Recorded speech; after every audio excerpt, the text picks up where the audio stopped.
Bien-aimés dans le Seigneur, que la grâce et la paix de Dieu demeurent avec chacun d'entre nous au nom de Jésus. Merci, je me prénomme Venant.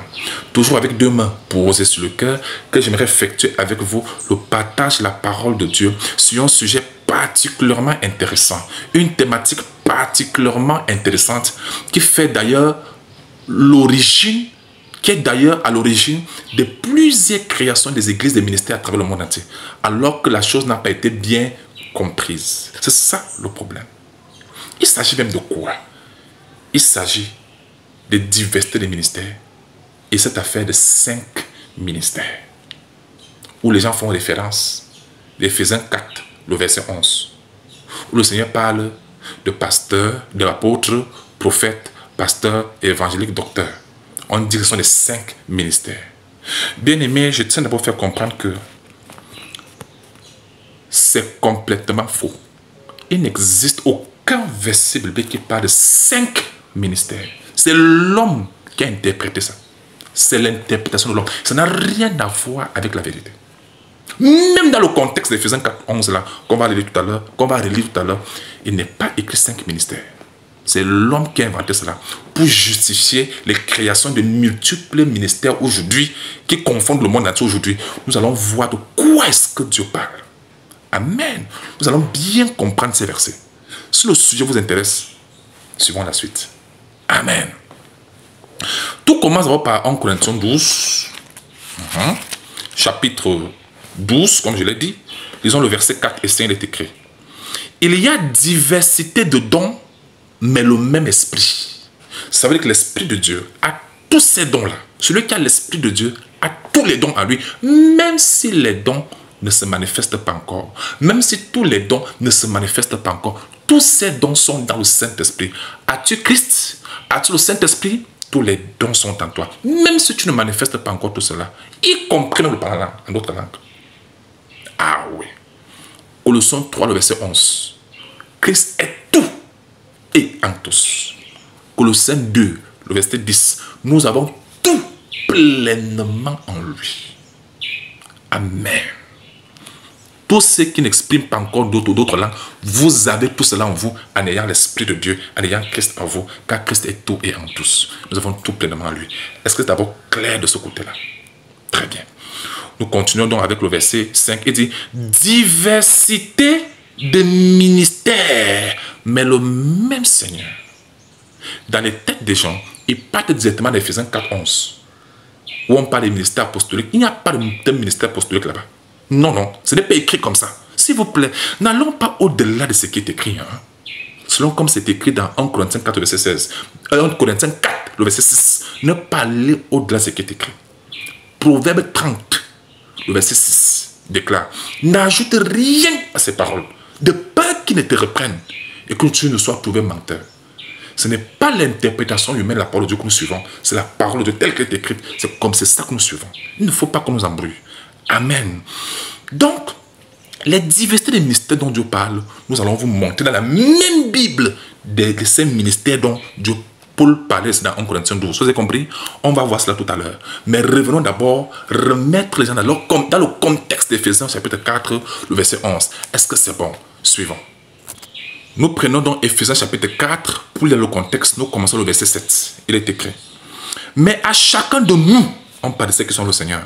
La grâce, pas les grâces, mais la grâce a été donnée selon la mesure du don de Christ. Donc nous tous nous avons reçu la même grâce, à la même dimension que le don de Christ, à la même dimension que la grâce de Christ. C'est la même grâce là que nous avons parce que nous avons Christ à nous, à 100%. C'est clair? Très bien. Donc il n'est pas question que ta grâce est différente de la mienne. Non, nous avons tous la même grâce en Jésus-Christ. Il faut le savoir. Voilà ce qui est écrit. Le verset 8. C'est pourquoi il est dit, étant monté en haut, il a amené des captifs et il a fait des dons aux hommes. Soulignez les dons là. Les dons là, c'est quels dons? Voilà le contexte. On parle des dons. À l'introduction, on parle des dons. Quels sont ces dons là? Les gens vont commencer à parler de la guérison, les miracles. Non, non, non. Dans ce contexte, ce n'est pas du tout ça. Lisons la suite, vous allez comprendre de quel don il s'agit ici. Suivant. Le verset 9. Or, que signifie il est monté? sinon qu'il est aussi descendu dans les régions inférieures de la terre. Le verset 10. Celui qui est descendu, c'est le même qui est monté au-dessus de tous les cieux afin de remplir toutes choses. Le verset 11. Et il a donné. Vous avez vu? Le haut, on parle, il a fait des dons. Maintenant, on dit donner. Le mot donner vient du mot don. Donc, c'est l'action de donner, des dons là qu'on appelle donner. Donc, ce sont donc les dons qui avaient été donnés. Quels sont ces dons? Il dit, il a donné. Il dit, il a donné les uns comme apôtres. Donc, les apôtres là, ce ne sont pas des ministères. Ce sont des dons que Dieu a donnés aux hommes. Jésus, ce sont les apôtres là qui sont des dons. C'est comme je suis un don pour vous, vous êtes un don pour moi, vous êtes un don pour votre famille, vous êtes un don pour la maison de Dieu, vous êtes un don pour l'église. Ce ne sont pas les guérisons islam. Non, dans le contexte d'Éphésiens 4 là, ce sont les individus là, appelés par Dieu. Ce sont eux qui constituent le don de Dieu. Donner à la maison de Dieu, donner à l'assemblée, donner aux hommes. C'était les humains, les dons là. Les voilà. Il a donné les hommes comme apôtres. N'est-ce pas? Les autres comme prophètes. C'était des dons. Voilà les dons dont on parle. Et je ne sais pas. Finissons d'abord. Il dit, les autres comme évangélistes, les autres comme pasteurs et docteurs. La question c'est que d'où viennent les ministères dedans? Les gens ont pris ça où? C'est écrit bien les dons qu'on donne de nos hommes. Mais moi on vient dire que non, ce n'est pas les dons, ce sont les ministères. Parce qu'ils veulent créer des églises et des ministères. Non! N'interprétons pas mal ce qui est dit. Respectons les versets dans leur contexte. Respectons les contextes. Amen. On dit bien que ce sont les dons que Dieu a fait aux hommes. Mais nous, on vient dire que non, ce n'est pas ce sont les ministères. On va même voir les ministères dont Paul parlait dans 1 Corinthiens 12. On va voir de quel ministère il s'agit. Amen. Donc cette affaire de ministère apostolique, ministère prophétique, ministère évangélique, ministère pastoral, ça n'existe pas. Il n'y a aucun verset biblique qui parle des choses comme ça. Ça n'existe pas ces affaires de ces ministères apostoliques, prophétiques. Non, non. Ce sont les hommes ce sont eux qui ont créé cela pour justifier les créations des différents ministères des églises, qui a même trop de confusion aujourd'hui. Ce n'est pas comme ça. Revenons à la parole de Dieu. Amen. Pour comprendre comment les choses avaient été écrites dans la parole de Dieu, tout en respectant leur contexte et non nos imaginations. C'est clair? Continuons. Maintenant, il dit au verset 12, pour le perfectionnement des saints en vue de l'œuvre du ministère. Vous avez maintenant vu. Le ministère là est au singulier. Donc dans Éphésiens 4, ce n'est pas écrit 5 ministères. C'est l'homme qui a inventé ça et c'est d'ailleurs un mensonge. C'est la mauvaise interprétation de l'homme. Mais dans le contexte, on parle d'un seul ministère. Quel est ce ministère? Et les diversités des ministères dont Paul parlait dans 1 Corinthiens 12, il parlait même de quoi? Nous allons lire tout cela dans la même parole. La parole de Dieu s'explique elle-même. Il dit, pour le perfectionnement des saints en vue de l'œuvre du ministère au singulier et de l'édification du corps de Christ. Ma question c'est de savoir d'où viennent donc ces différents ministères que nous avons aujourd'hui, les ministères ceci, ministère cela, ministère là. Et quand même Paul parlait de diversité des ministères, il parlait de quoi? Vous avez déjà compris, et dans Éphésiens 4, verset 11, ici là d'abord, dans tout son contexte, qu'il ne s'agit pas des ministères au pluriel, il s'agit du ministère au singulier. Et là où ils ont appelé 5 ministères, en réalité, ce sont ces 5 dons. N'ajoutez rien, n'ajoutez pas ministère dedans. Pardon, n'ajoutez pas ce que Dieu n'a pas dit. Maintenant, allons-y maintenant, vous découvrez la Bible. La diversité des ministères dont Paul parlait, il parlait même de quoi? Si le sujet vous intéresse, suivant. Nous prenons 2 Corinthiens chapitre 3. Nous lisons le verset 7. Voici dans la présentation des ministères dont Paul parlait dans 1 Corinthiens 12. Amen. C'est parti. Or, si le ministère de la mort, dont le premier ministère c'est le ministère de la mort, gravé avec des lettres sur des pierres, a été glorieux. Donc nous notons ici là que c'était le ministère de la mort d'abord, qui était glorieux, n'est-ce pas? Au point que les fils d'Israël ne pouvaient fixer les regards sur le visage de Moïse à cause de la gloire de son visage, bien que cette gloire fût passagère. Donc, le ministère de la mort, c'est un ministère d'une gloire, mais une gloire passagère. On a noté cela. Le verset 8. Combien le ministère de l'Esprit, ça c'est un deuxième ministère, appelé le ministère de l'Esprit. Le premier ministère, c'est le ministère de la mort avec une gloire passagère. Et le deuxième ministère, c'est le ministère de l'Esprit. Ne sera-t-il pas plus glorieux? Le verset 9. Si le ministère de la condamnation, dont le ministère de la mort est aussi un ministère de la condamnation. Donc le premier ministère, c'est le ministère de la mort et de la condamnation ayant une gloire passagère. Si le ministère de la condamnation a été glorieux, le ministère de la justice, dans le deuxième ministère là, c'est le ministère de l'esprit, le ministère de la justice, et puis on va ramener l'esprit, le ministère de la vie éternelle. Ça, c'est le ministère de la vie.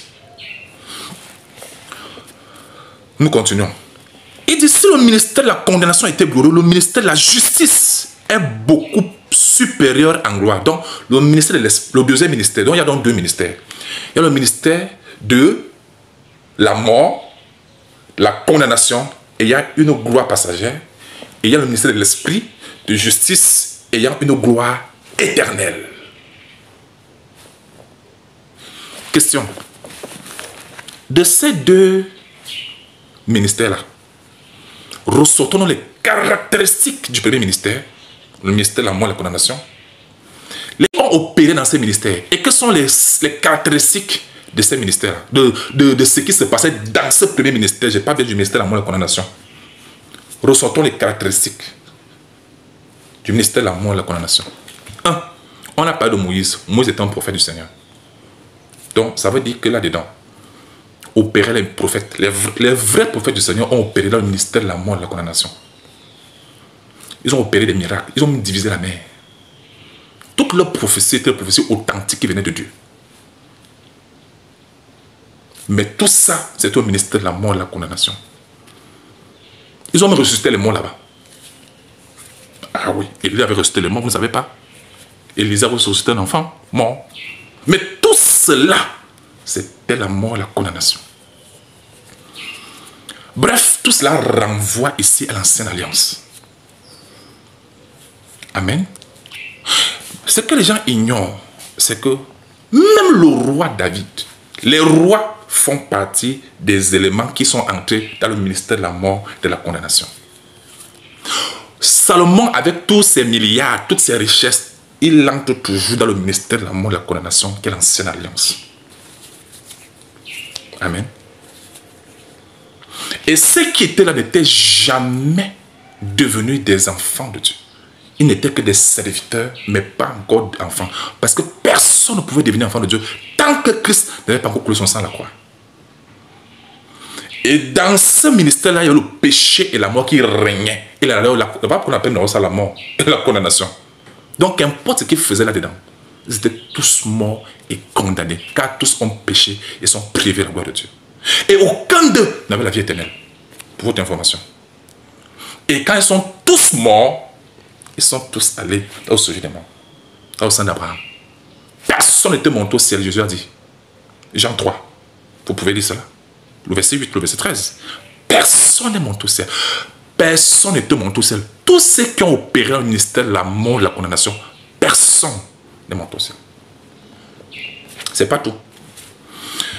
Les gens vont penser que c'est seulement de Genèse à Malachie que le ministère s'est arrêté. Le ministère a continué. Est-ce que vous savez que quand Christ est né, amen, il est né sous la loi. Galates 4 le confirme, qu'il est né sous la loi. Ah oui. Donc ça continue toujours. Mais Christ était venu pour accomplir toute la loi. Et il a mis fin à cela à la croix.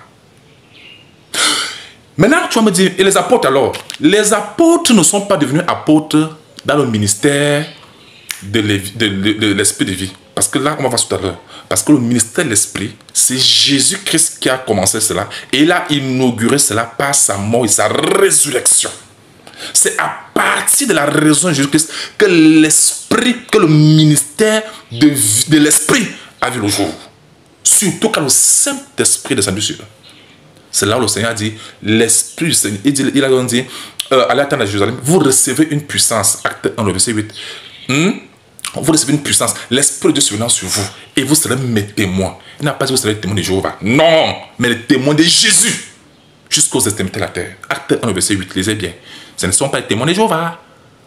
Les vrais disciples de Jésus n'étaient pas les témoins de Jéhovah. C'était les témoins de Jésus. C'est clair?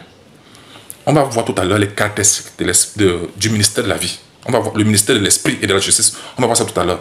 Nous sommes encore dans le ministère de la mort et de la condamnation. Est-ce que vous savez? Donc les apôtres dont je parlais tout à l'heure, Jésus les avait appelés apôtres alors qu'ils n'étaient même pas encore convertis. Ils n'avaient pas encore reçu le Saint-Esprit dans leur pénitence à plénitude. C'est écrit où? Luc chapitre 22, le verset 23, verset 32. Jésus les appelle, quand Jésus les avait appelés, ses disciples, il les appelait directement les apôtres. D'accord? Et Jésus avait dit quoi, Pierre? Simon, Simon, Satan vous a réclamé pour vous créer comme un froment. Mais j'ai prié pour vous. Il dit, mais quand tu seras converti, lisez bien Luc 22, verset 32. Quand tu seras converti, mon frère qui n'était pas encore converti, d'ailleurs, ce n'était même pas possible d'être converti tant que l'Esprit de Dieu n'était pas encore venu chez les hommes et tant que Christ n'avait pas encore coulé la croix, son sang à la croix. Quand tu seras converti, voici un apôtre qui est apôtre, que Jésus donnait même cette mission, d'aller 2 à 2, mais il n'était même pas encore converti au Seigneur. Il n'avait pas encore l'Esprit de Dieu en eux. Et le péché, ils étaient encore, tout ça, c'était le règne du péché, de la mort. Ah oui, il faut le savoir. Tu me diras, et les pasteurs existaient au temps de Jérémie. Vous prenez Jérémie chapitre 2, le verset 8. Vous allez lire dans beaucoup d'autres passages de Jérémie, vous allez voir que les pasteurs existaient déjà. Ils étaient en mission. Donc, ce sont des personnes qui ont aussi œuvré dans le ministère de la mort et de la condamnation. Les prophètes, pareil. Même les prophètes Élie que j'ai envie de ressembler aujourd'hui, tous cela ont opéré dans ce ministère de la mort et de la condamnation. Quand ils sont tous morts, ils sont tous descendus. Personne ne monte au ciel. D'accord? Malgré les miracles. Bien aimé, là où les gens doivent comprendre les choses, c'est que là où les gens doivent comprendre. Même il y avait aussi les docteurs. Les docteurs font aussi partie il y avait les docteurs, le ministère de la mort et de la condamnation, il y avait aussi les docteurs. Ce que les gens ne comprennent pas, c'est que parlons maintenant du ministère de l'esprit de la justice. C'est de quel ministère dont on parle là? C'est le ministère de Christ. Plus facilement. Seul Jésus-Christ est venu inaugurer un nouveau ministère. Et c'est ce ministère dont Éphésiens 4, Paul a parlé en vue de l'édification de l'œuvre du ministère. Le ministère qui est au singulier là, il ne parlait pas du ministère de la mort et de la condamnation. Non! Ce ministère est fini, cette alliance-là est accomplie. Maintenant, Jésus-Christ a inauguré un nouveau ministère au prix de son sang et de sa vie. C'est le ministère de l'esprit, de la justice. La Bible appelle ça le ministère de l'esprit de vie. La vie éternelle. Donc, quand Jésus-Christ est né, il est né sous la loi. Il a accompli toute la loi. Et maintenant, quand il est mort et ressuscité, il a donc donné naissance à un nouveau ministère. Amen. Ça s'appelle la nouvelle alliance. Dans ce ministère, ce ne sont pas seulement les serviteurs de Dieu qui sont là. Ce sont les fils du royaume, les héritiers de Dieu, qui font partie de ce ministère. C'est clair? Deuxièmement, dans le ministère de la mort et de la condamnation, personne n'avait la vie éternelle. Mais ceux qui font partie du ministère de l'esprit de vie ou bien de justice ont tous la vie éternelle. Tous ceux qui sont en Christ ont déjà la vie éternelle. Beaucoup de versets bibliques confirment cela. 1 Jean 5, 11 à 13. Clair, il y a tellement de versets. Dans le ministère de la condamnation et de la mort, comme le monde le dit, condamné et la mort. Ici, c'est la vie éternelle. Plus de condamnation pour ceux qui sont en Jésus. Vous voyez donc la différence entre les deux ministères? Il n'y a donc plus de condamnation pour ceux qui sont en Jésus parce qu'ils sont dans le nouveau ministère de Christ. Amen. Et là-bas, c'était la mort. Ici, c'est la vie éternelle. Amen. Gloire à Dieu. C'est pas tout. Ceux qui sont dans le ministère de la condamnation de la mort, c'était tous des pécheurs. Mais si nous sommes sanctifiés en Christ, même si on n'est pas encore parfait, mais nous sommes sanctifiés, justifiés en Christ. On nous appelle des saints. Mais on se perfectionne encore davantage. Pourquoi il peut y avoir des erreurs, il peut y avoir encore. Mais nous sommes sanctifiés en Christ, grâce à Christ. C'est clair? Ceux qui étaient au ministère de la mort et de la condamnation, quand ils sont morts, ils sont descendus. Mais nous sommes présentement assis dans les lieux célestes en Jésus-Christ. Éphésiens 2, le verset 6 le confirme clairement. Ceux qui sont dans le ministère de Christ là, de l'esprit et de vie là, de justice, Ils sont présentement le royaume de Dieu, en esprit. Même si nous marchons encore sur la terre. Nous marchons encore sur la terre. Alors que le ministère de la condamnation, ce n'était pas le cas. Personne n'était monté. Vous voyez la différence, entre deux ministères? Moi, je vous pose la question. Vous appartenez à quel ministère? Ministère créé par les hommes pour créer des églises, ou bien vous avez même compris les ministères dont Paul parlait.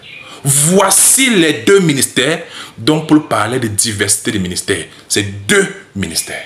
Est-ce que c'est trop clair? Même quand Paul demandait à Timothée de remplir bien son ministère, c'était le contexte du ministère de l'esprit de justice et de la vie éternelle inauguré par Jésus-Christ lui-même. Amen. Tel il est, 1 Jean 4, verset 17, tel nous sommes aussi dans ce monde. Ça, c'est dans le ministère de Christ. Est-ce que c'est trop clair? Dans l'Ancien Testament, même si c'était un ministère des païens, on parle aussi des prêtres là-bas. Mais tout cela, tous ces ministères de l'Ancien Testament là, l'Ancienne Alliance, tout cela c'est un ministère de la mort, de la condamnation, qui avait aussi une petite gloire passagère. On n'est plus là-bas. On est maintenant membre du ministère de l'esprit, de justice, de la vie éternelle inaugurée par Christ. Après avoir compris le premier ministère. C'est clair? Là pourquoi il est mort pour nous. Dans quel ministère appartiens-tu? Si un homme de Dieu, un leader, je préfère mettre ça comme ça, te ramène dans le ministère de la mort, la condamnation, c'est pour te perdre. Les vrais serviteurs de Dieu, les vrais fils du royaume, vous amènera. Ou alors les fils du royaume vous amèneront où? Dans le ministère de Christ. C'est le seul ministère qui donne le salut et la vie éternelle. Il n'y a rien à faire. Personne n'était sauvé dans le ministère de la mort et de la condamnation. Personne. Mais dans le ministère de la vie, nous sommes sauvés par Christ. Dans le ministère de la mort et de la condamnation, Dieu venait souvent et partait. Il marchait seulement avec eux, mais ne vivait pas en nous. Mais nous, dans le ministère de la vie en Christ, Dieu vit en nous. Nous avons la plénitude de l'esprit. Nous avons tout pleinement en lui. Mais dans le ministère de la mort et de la condamnation, ce n'était pas le cas. Dans quel ministère appartiens-tu? C'est ça la question. Tu es même de quel côté? Tout ce qui est prophète, tout ça, ça entre dans le ministère de la mort et de la condamnation. La finalité de tout ça, c'est la mort, la condamnation. Il est temps que les gens se répandent et se convertissent. Quitter du ministère de la mort et de la condamnation avec tous les caractéristiques que nous avons enregistrés là pour venir dans le ministère de Christ et ne plus mélanger les deux. Est-ce que c'est clair? Amen. Donc, Éphésiens 4, verset 11, pasteur, prophète, tout cela font partie du ministère de la loi, de la condamnation, le ministère de la mort et de la condamnation. C'est en Jésus-Christ que tout a été changé et nous sommes maintenant quoi? Les saints en Jésus. Voilà le nouveau ministère. Dieu me dira alors, est-ce que étant dans le ministère de Christ, on ne peut plus donc œuvrer en tant que pasteur? C'est la question que tu peux me poser. Je dirais ceci, la réponse est trop simple. Nous sommes d'abord premièrement des frères et sœurs dans le Seigneur. Christ est le seul berger, pas celui qui donne la vie pour nous. Dans Luc, Jean 10, Jésus m'a dit, il y aura un seul troupeau, un seul berger. Et c'est Jésus-Christ, le souverain pasteur. C'est clair? Maintenant, nous, qui avons la responsabilité, on peut jouer le rôle de pasteur. C'est comme un père, quand il n'est pas là, il confie le rôle de paternité, le rôle paternel à qui? Ou à l'aîné, celui qui est plus grand. Ils sont tous des frères. Mais voilà pourquoi Paul, lui-même étant un grand, n'est-ce pas? Un aîné, n'est-ce pas? Un père même. Mais il a dit qu'ils sont les frères. Pour montrer qu'à la base, nous sommes tous des frères. Mais Dieu pour nous les responsabilités de père ou bien les responsabilités de berger. Mais ça, ce n'est que le devoir. Mais nous ne le sommes pas de nature. Parce qu'il n'y a que Jésus-Christ seul qui est le véritable berger, le véritable père. Nous, on laisse seulement par devoir et non par nature. Vous avez bien compris ce que je dis? Je prends un exemple simple. Quand ton père n'est pas là, qui gère la maison en tant que père? Qui est le père qui remplace? Qui est le père qui joue le rôle de père? C'est le grand frère, n'est-ce pas? Dans les familles sérieuses, n'est-ce pas? C'est le grand frère. Il joue le rôle de père, il fait tout comme un père, mais ce n'est pas le père. Il assiste le père. Le véritable Père qu'il est de nature, c'est celui qui vous a engendré. Amen. C'est la même chose. Par exemple, moi je joue le rôle d'un berger, d'un pasteur, même d'un père. Mais en réalité, ce n'est pas moi qui suis le véritable berger et le véritable père, parce que c'est Christ qui l'est. Nous sommes des frères dans le Seigneur. Je suis aussi une brebis du Seigneur au même titre que toi. Mais sauf que ayant un peu grandi, Dieu me permet ici de pouvoir jouer le rôle de berger, jouer le rôle de père, mais je ne le suis pas de nature, car Christ seul est le véritable berger, celui qui est mort pour toutes les âmes, et non moi. Et personne d'autre n'est mort pour les âmes, c'est Jésus-Christ, le bon berger, le souverain pasteur, le véritable père. Est-ce que c'est trop clair? Conclusion, cette affaire des ministères, ce n'est pas écrit 5 ministères. Paul, parlant de diversité des ministères, il parle de ces 2 ministères. Amen. Je ne vais pas finir sans parler de la chorale. Les gens disent que le ministère de la chorale, le ministère... Non, non, non, attention. Dans le ministère de la mort et de la condamnation, il y avait aussi les grands chantres comme les David. Il y avait les grands chantres comme les David. Ça dit que ce n'est pas la chorale qui était un ministère. Le ministère dont Paul lui parlait, c'était le ministère de la mort et de la condamnation et le ministère de l'esprit en Christ. Voilà les 2 ministères. Maintenant, appeler la chorale ministère, ça c'est être hors sujet. Ça n'a rien à voir en fait. Vous comprenez? Pastoral, c'est... Non, non, tout ça c'est le ministère de la mort et de la condamnation. Le ministère de la vie est à part. Vous comprenez? Il ne faut pas confondre les deux. Vous comprenez? Maintenant, en Christ, ça veut dire qu'il ne faut pas chanter en Christ? Non, en Christ, nous chantons les cantiques nouveaux. Nous louons le Seigneur, nous adorons normalement. Mais ce n'est pas ça qui est le ministère. Le ministère, c'est le ministère de Christ. Voilà pourquoi je vais finir en vous disant, écoutez, 2 Corinthiens chapitre 3, qu'on a lu là. Écoutez un peu le verset 4. Et je vais dire quoi? 2 Corinthiens chapitre 4, le verset 1. Regardez comment c'est écrit. C'est pourquoi, ayant ce ministère, selon la miséricorde qui nous a été faite, nous ne perdons pas courage. Ayant quoi? Ce ministère. Pas ces ministères, mais ce ministère. Le ministère que les apôtres avaient, c'était le ministère de Christ, qui est le ministère de la réconciliation, qui est le ministère de Dieu avec les hommes. C'est le ministère en Christ, ce ministère de la vie éternelle, le ministère de gloire. Voilà le ministère, et c'est le perfectionnement de l'œuvre de ces ministères-là que Dieu attend de nous. Tu œuvres dans quel ministère? Œuvre dans le ministère de Christ et perfectionne. Bien-aimés dans le Seigneur, en conclusion, est-ce que vous savez donc que tous ceux qui ont opéré dans l'ancien ministère, le ministère de la mort, la condamnation, avec une gloire passagère, est-ce que vous savez que tous se sont convertis et se sont retrouvés présentement, ils sont présentement dans le ministère de l'Esprit, le ministère de justice en Jésus-Christ. Ils sont présentement dans ce nouveau ministère que Christ a inauguré. Comment est-ce que ça s'est passé? Quand ils sont morts, la Bible dit qu'ils ont été jugés en tant que des hommes, n'est-ce pas?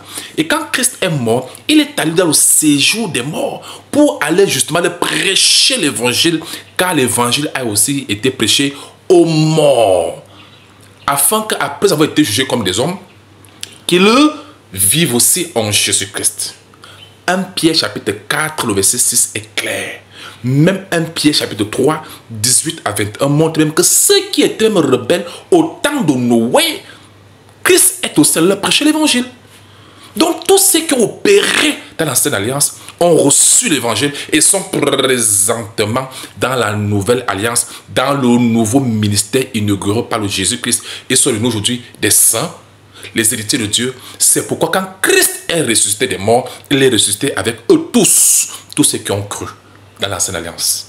Vous pouvez lire ce verset dans Matthieu, chapitre 27, du verset 50 au verset 54. Vous allez voir clairement que quand Christ est ressuscité des morts, il est ressuscité des morts avec tous ceux-là qui ont cru. Parce qu'ils ont cru aussi à l'évangile du Seigneur Jésus-Christ. Donc présentement, que ce soit les prophètes, les Élie, les Moïse, Abraham, tous ceux-là sont présentement assis dans le royaume de Dieu en Jésus-Christ. N'allez plus les chercher dans l'ancien ministère, parce que là, ils servaient juste comme Dieu avait prévu les choses. Après avoir servi au dessein de Dieu, ils sont présentement dans ce nouveau ministère du salut, de la vie éternelle. Ils sont appelés aujourd'hui des saints. Amen. Ils ont aussi hérité le salut de la vie éternelle. Ils sont tous les héritiers de Dieu, assis avec Dieu dans les lieux célestes en Jésus-Christ, aussi bien que nous. Amen. Où sont les Abraham aujourd'hui?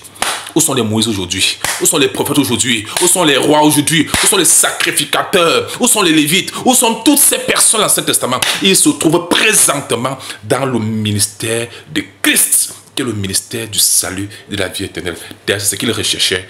Et en Christ, ils ont reçu tout cela présentement. Est-ce que c'est trop clair? Nous retournons plus dans ce ministère-là. Ce ministère a servi pour témoigner le ministère de Christ. Bien-aimés dans le Seigneur, est-ce que c'est trop clair pour tout le monde?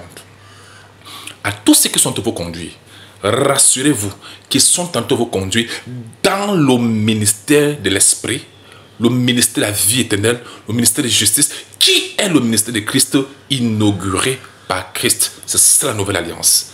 Amen. Si vous persévérez dans les ministères créés par des hommes, rien à voir avec ce qui est écrit dans la Bible, mes bien-aimés, vos âmes sont dans la perdition. Revenez à la vérité. Revenez au véritable ministère dans lequel appartenaient tous les apôtres et même c'est l'Ancien Testament qui avait changé de camp. Amen.